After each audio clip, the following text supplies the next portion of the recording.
The most popular heroes are motivated by moments of incredible tragedy, the loss of loved ones due to instances of random cruel violence that were either beyond their control or could have been prevented if they'd chosen to intercede. This motivation eventually crystallized into greater conviction to ensure the tragedy they endured would never befall anyone else. But what if this tragedy did not lead towards heroism? What if the trauma of seeing a loved one brutally killed by an external force led a hero down a much more sinister path, creating a new pursuit for retribution and justice that would lead to a darker truth about the human condition? An ultimately bleak and pitch-black truth that was defined all of human existence.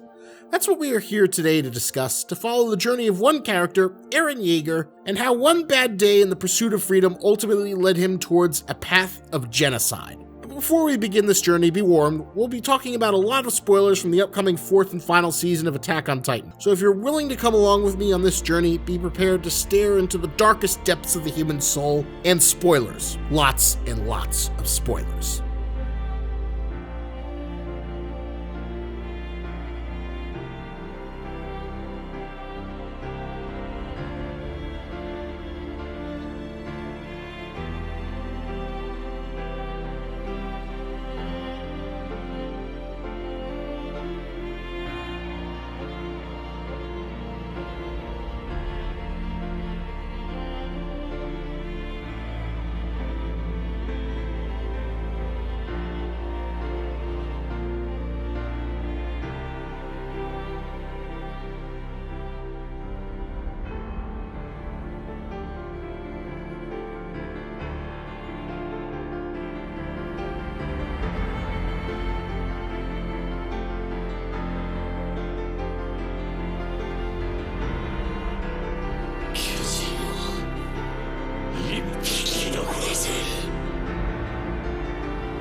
Do you know what I hate most in this world? Anyone who isn't free. I couldn't stand to look at an undoubting slave who only ever followed orders. Ever since I was a kid. Mikasa, I've always hated you. Hear me, all subjects of Ymir. My name is Eren Yeager. I now speak to all the subjects of Ymir by way of the Founding Titan's power. World desires the extinction of our people. Over countless years, their hatred has grown beyond this island. They won't stop until they've killed every one of our people. I reject their desire. The Titans of the Walls will trample and rumble all of the lands beyond this island until the lives there are eliminated from this world. You gotta love to be gone back yet. Love isn't it, I don't you grab it. The anime smash hit Attack on Titan is returning for its 4th and final season, and the long saga of Eren Yeager that began in 2013 will finally reach its epic conclusion. Ever since the series got its anime adaptation back in 2013, it's skyrocketed to become a global phenomenon, a rare smash hit that has managed to cross international barriers. Attack on Titan was everywhere. Every convention was swarmed with Survey Corps cosplayers. It was in car ads, live-action movies, theme parks, and even made into a 4D roller coaster experience. There was even a Marvel comic crossover where the Avengers fought against the titular Titans. It became a media juggernaut as big as the series' unofficial mascot, the famed Colossal Titan. For those of you not familiar or looking for a refresher, Attack on Titan tells the story of Eren Yeager, a little scamp who dreams of freedom beyond the walled city he lives in, with his two friends Mikasa and Armin. But then one day his complacent quasi-medieval life is completely shattered when a giant titan breaks down the wall, leading to his village being invaded by the naked kaiju zombie monsters, aka the Titans. His mom is eaten and he vows to get revenge and murder all the Titans by joining the military in hopes of fighting back against the Titan menace. After years of training, the Titans suddenly attack again, and it is revealed that Eren has the hidden power to transform into a Titan. He, along with his new comrades in the Survey Corps alongside childhood friends, seek to find the truth behind the origin of the Titans, as well as the identity of the true enemy who seeks humanity's extinction. This simple but propulsive premise drove Attack on Titan into becoming a world-shattering mega hit. But something happened between the first smash hit season and the second. There was nearly a 4-year break. When you've got a mega smash hit, this can be the death blow to a series' longevity and popularity. This delay was attributed to the rather slow publishing pace of the original manga source material. Attack on Titan was published in the monthly Bisatsu Shonen magazine, which while getting 45 pages an issue was still well behind the pace seen in a weekly series published in a magazine like Shonen Jump, where a series in publication can see up to 76 pages produced in a month. There simply wasn't enough material to produce a full season, and the new material that did exist for the second season didn't address any of the core mysteries that propelled the series forward. Like, where did the Titans come from? What was the deal with the Titan shifters like Annie, Rainer, and Bertholdt? Who were they working for, and what did they want? Who ultimately was the enemy that humanity was ultimately fighting against to save themselves from extinction? But nobody seemed to be in any hurry to get to that basement. The series always flirted with big points where we could finally get to see the answers, but managed to sidestep around them in a state of perpetual plot blocking. Oh, they finally caught Annie. Maybe she'll finally explain what's going on. Nope, she goes into a crystal and sticks there for nearly 100 manga chapters. Eren is hanging out in the trees with Rainer, Bertholdt, and Ymir. Maybe we're finally gonna get some answers since they all come from beyond the walls. Nope, he never gets them to tell him a single thing, which made it a very frustrating series to read on a monthly basis and even to watch despite the propulsive action sequences and soaring music. And so the fandom and hype began to die down as the new smash hit anime series rose to overtake Attack on Titan's dominance. Attack on Titan's legacy would ultimately be defined by what was hidden in that mystery box of the basement. And after waiting for so long, that reveal about the true nature of the universe would have to be delivered, and it would have to live up to the hype.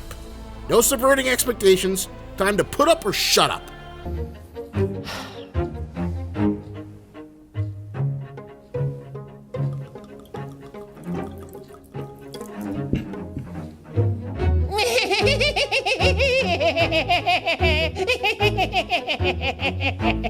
The series' legacy would ultimately be defined by whether or not the reveal lived up to the hype and anticipation, and unlike so many other mysteries seen in other series, it absolutely did. The scope of Attack on Titan's universe was completely magnified. What was once just a limited world where mankind had hidden behind walls to protect themselves against zombie kaiju monsters that consumed them for seemingly no reason, expanded into a much bigger universe. We learned that there was a world beyond the walls where humans lived, that the small island the entire series had taken place was just a small prison where the king of the Eldian kingdom had taken his people to hide away in self-isolation and wiping away the memory so they didn't even know that they were a race of people known as Eldians.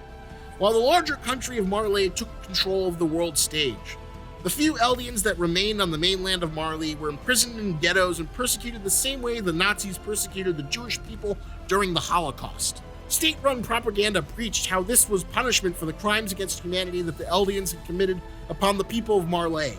This was the eternal atonement for their crimes of genocide. And if any Eldian in the ghetto tried to rebel and bring about a return to the Eldian Empire, they were sentenced to be taken to Paradis Island where they would be turned into pure Titans, forced to forever wander the island as a mindless zombie-like abominations, hungering for the flesh of their compatriots. After the Survey Corps' victory and retaking of the Shiganshina district after so much loss, Eren and his friends and allies were were finally able to rid their small island of all the Titans. They were free, finally able to see the endless expanse of the sea like they'd always dreamed of when they were children. But behind this moment of joy and celebration came a darker truth. Their enemy was no longer a mindless monster to destroy, rather it had become an entire civilization. And in easily one of the bleakest, most foreboding moments of the entire series, Eren states a dark truth. 向こうにいる敵全部殺せば俺たち自由になれるのか? Everything until now had been in pursuit of freedom. Even as a kid, Eren never accepted the complacency of living behind the walls and being controlled by an untenable external force. He wanted to pursue the freedom to see what laid beyond those walls. He looked up to the Survey Corps as the only ones who were seeking to pursue that freedom for all mankind and at great cost. But now, after finally achieving that freedom from the Titans, he came to see that it would be other people who would seek to take it away. The series had been building up to this darker moment for a while. In the Uprising arc, we'd seen the Scouts fighting against the secret police controlled by the ruling race royal family, where Armin had this depressing realization. 今相手にしている敵は僕らを食べようとしてくるから殺すわけじゃない。考え方が違うから所属が違うってだけかも。The ultimate enemy wasn't evil kaiju zombies anymore. It was other people who believed different things. This is where the series becomes much more complex. Attack on Titan was always dark, but it was edgy teen hot topic dark. Something that was easy to understand and process. There were evil monsters that threatened humanity, and the only people who were fighting to save humanity from extinction were the noble teens and young adults of the Survey Corps, who were kind of weirdo misfits. But they were the true protectors of humanity, fighting against impossible odds, as well as the complacent adults who were content to sit back and do nothing to ensure their society's future. It was a big reason why the series was so universally successful and beloved. But I think this cute little meme best explains how it started versus what Attack on Titan would eventually become. And based on the first and second seasons alone, I'd say it's very easy to dismiss the series as simplistic, edgy garbage. Certainly other YouTube video essay personalities like Super Eyepatch Wolf and Explanation Point have leveled criticisms against the series for being melodramatic and simplistic fare designed to appeal towards transitional teens before they move on to more emotionally complex media seen in adult series like Breaking Bad or Game of Thrones. Attack on Titan is the quintessential example of what I'm going to call a transitional series. That is to say, a series whose structure, content, or perceived level of maturity is reminiscent enough to quote-unquote adult media to stand out among the usual fare aimed at teenagers, while still being similar enough to quote-unquote child media to be accessible to younger audiences. Through its uncommonly tense feeling of danger, and the way that it just barely touches on themes that are very rarely seen in media aimed at that demographic, Attack on Titan is able to act as a bridge for growing viewers looking to expand their media consumption horizons. While there's several characters I personally really enjoy, it's hard to ever really shake the feeling that what you're watching is a melodrama, with many of the characters operating off a single core motivator, and often being subject to irrational and sometimes even nonsensical emotional outbursts or actions. I wouldn't disagree with these assessments based on the material covered before the big basement reveal.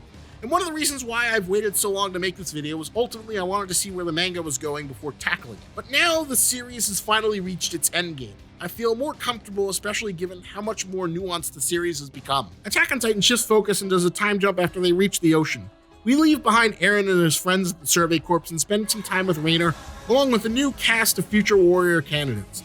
These are the kids who have voluntarily conscripted into the Marleyan military in hopes of being chosen to inherit the Titan's powers from one of the previous vessel holders who could only possess them for 13 years before dying.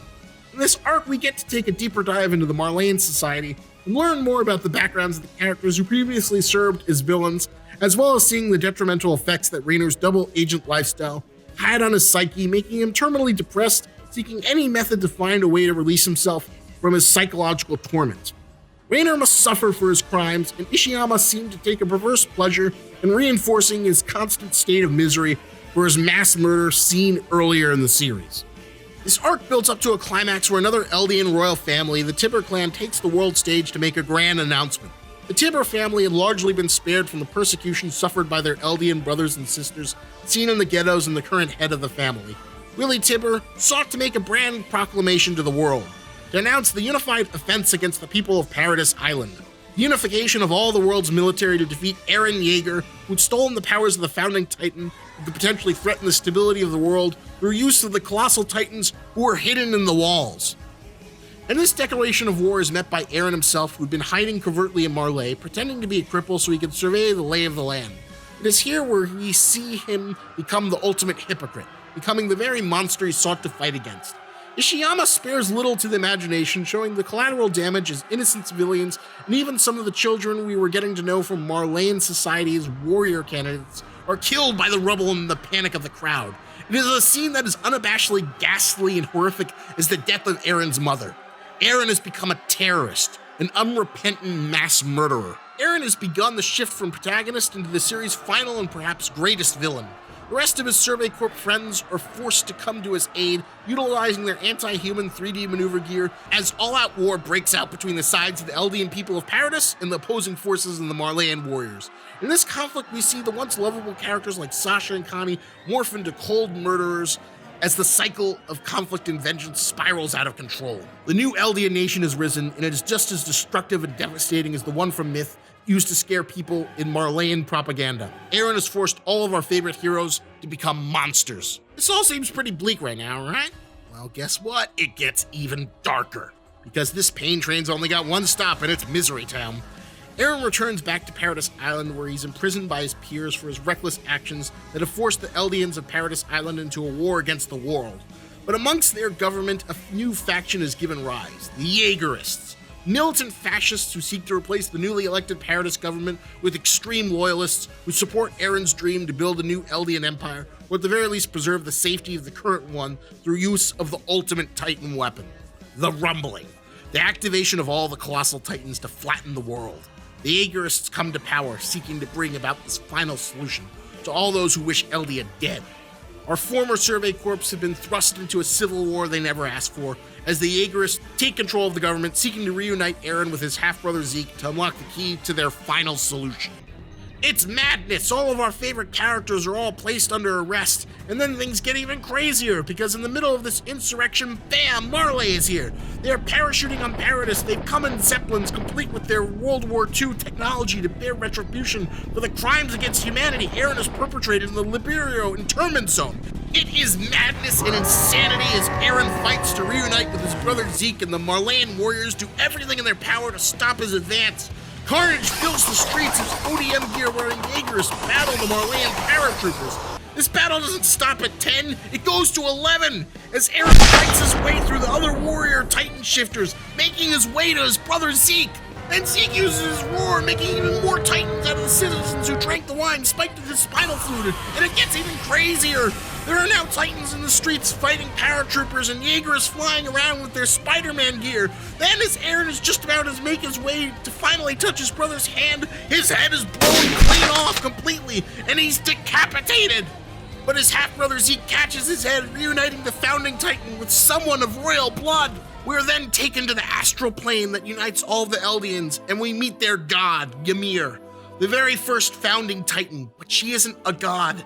She's just a little girl, a little slave girl, and things get even darker. We learn about her past from 2,000 years ago, when the Eldian tribe was just a group of barbarians who would raid the countryside, taking slaves from villages they pillaged and ripping out their tongues, guilty of just about everything they've been accused of in the Marleyan propaganda.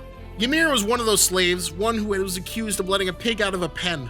All the other slaves blamed her, lest they have an eye ripped out as retribution for the lost pig, and so she was taken to the woods where she was hunted by dogs, until she stumbled upon her salvation. The origin of all Titans, a mysterious new life manifesting as a spectral spine that bound into her body, and she was reborn as a towering god of destruction, but in her heart of hearts, she was still stuck in the mental prison of subservience.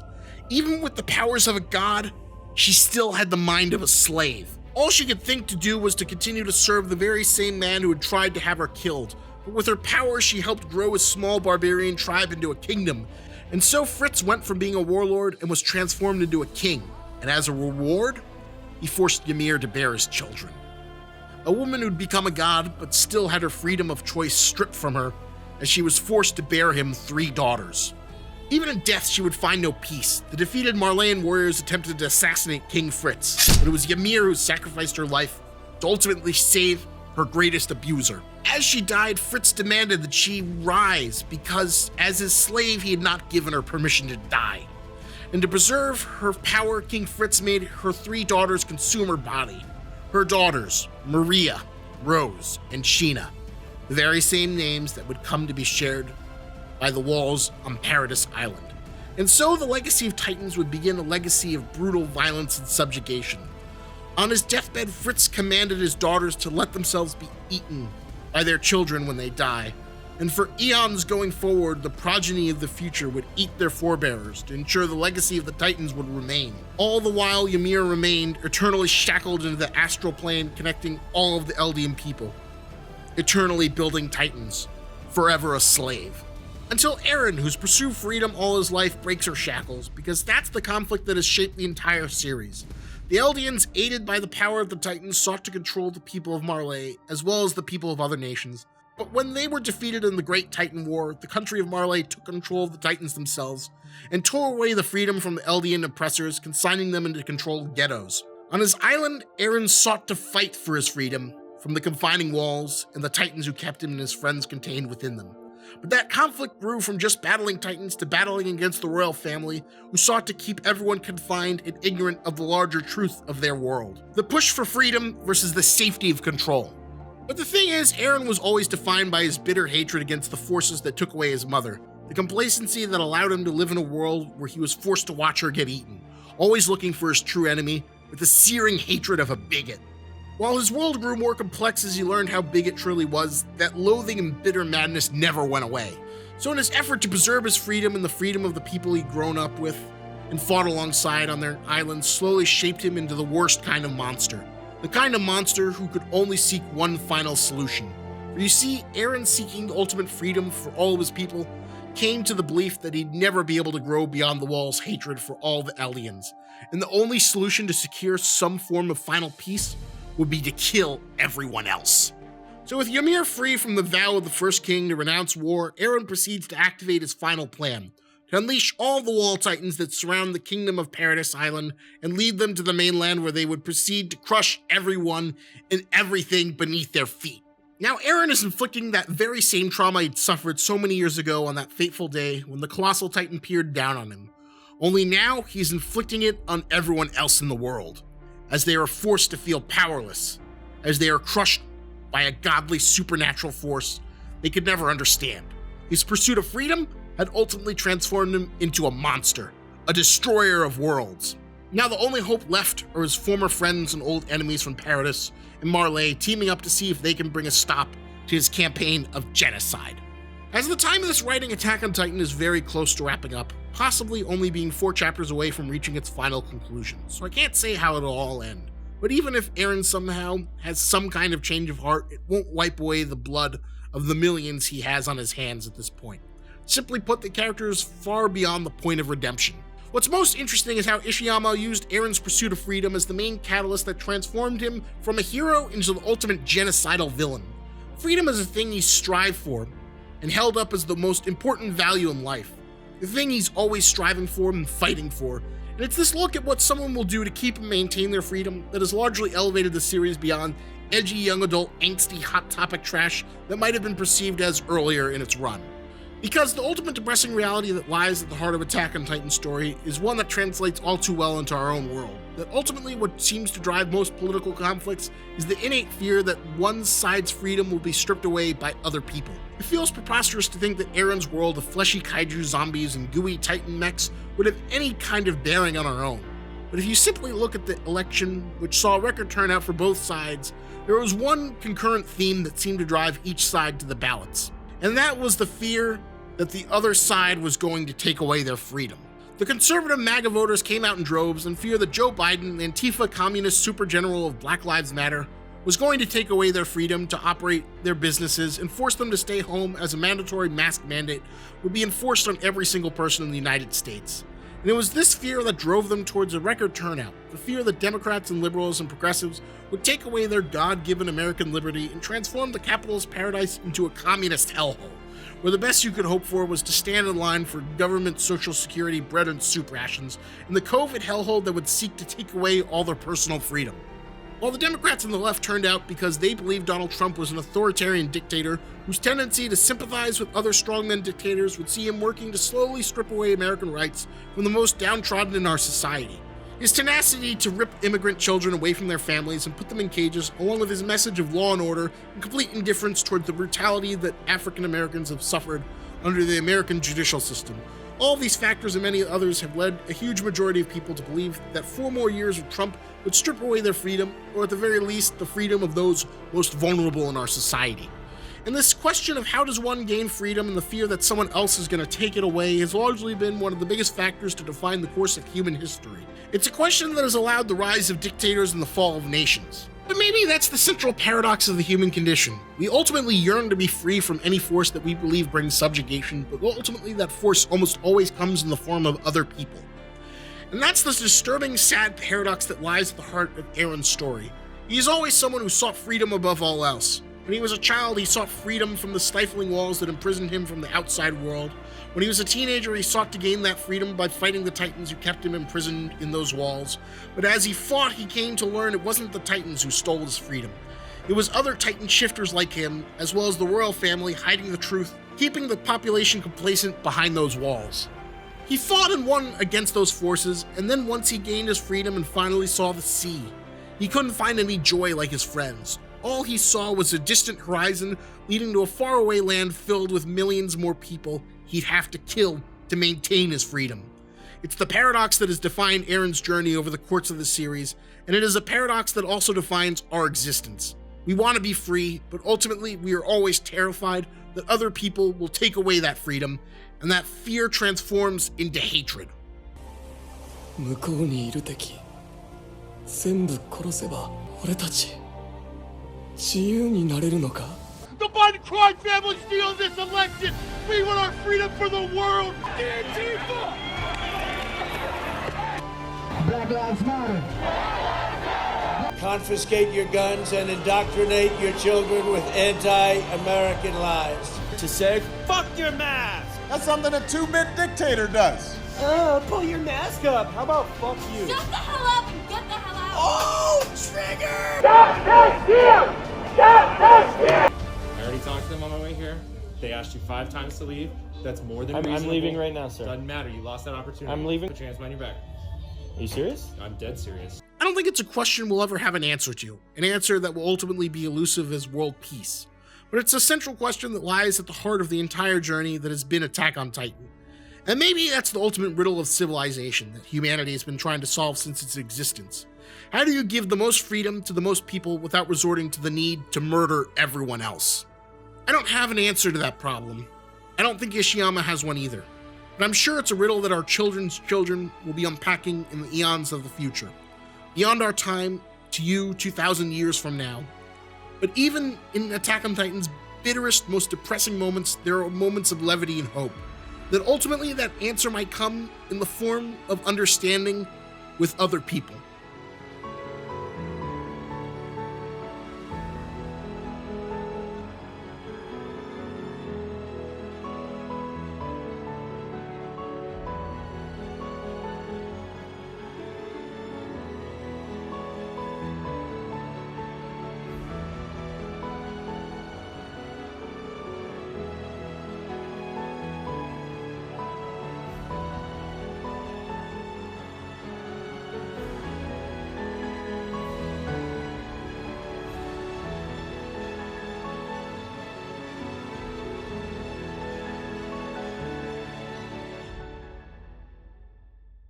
A special thank you to all the 8 Titan shifters in my Patreon who supported me to make this content possible. Joseph Malty, wielder of the Armored Titan, Aaron Toney, wielder of the Beast Titan, Carla Hoffman, wielder of the Female Titan, Walking the Steps, wielder of the Colossal Titan, Jabari, wielder of the Attack Titan, the Shonen Ronin, wielder of the Jaw Titan, Eric Duhane, wielder of the Warhammer Titan, and introducing Agiv1, wielder of the Cart Titan. If you'd like to support my work, you are always welcome to join my Patreon. Thank you for watching this video. Please consider subscribing, liking the video, commenting, or sharing it, or watch another video essay on the playlist to help support the content I produce on this channel. See you in the next video.